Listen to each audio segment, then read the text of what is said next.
Bismillahirrahmanirrahim. Wa mura'atu tasdidatiha. Syarat pembacaan Fatihah berikutnya harus menjaga tasdid-tasdidnya Al-Fatihah.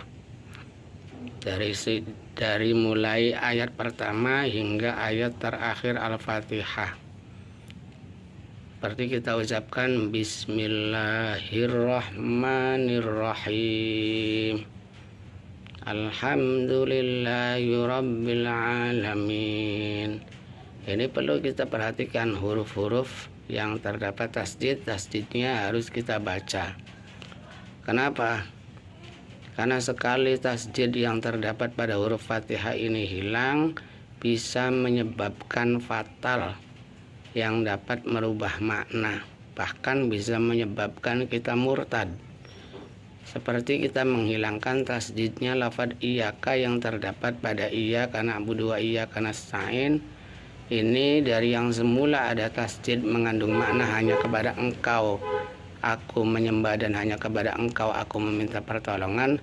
Ketika kita hilangkan tasdidnya dengan kita membaca iyyaka na'budu wa iyyaka nasta'in, maka akan berganti makna hanya kepada matahari aku menyembah dan hanya kepada matahari aku meminta pertolongan.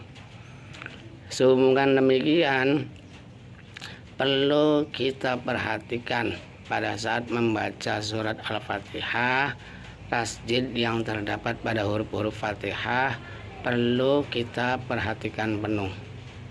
Karena selain bisa menyebabkan kemurtadan, juga bisa menyebabkan tidak sahnya ketika kita membaca surat Al-Fatihah.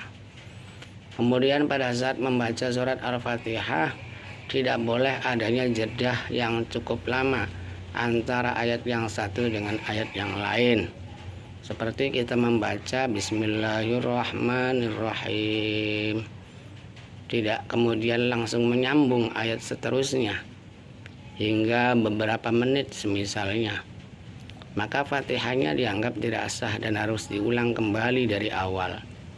Tetapi tidak membahayakan jeda yang sebentar, hanya sebatas untuk membaca waqaf. Seperti kita membaca Bismillahirrahmanirrahim, Alhamdulillahirabbil alamin. Ini Fatihahnya masih dianggap sah, dikarenakan diamnya ini tidak ada tujuan untuk memutus bacaan surat Al-Fatihah. Sekian, semoga manfaat. Wallahu a'lam bishawab.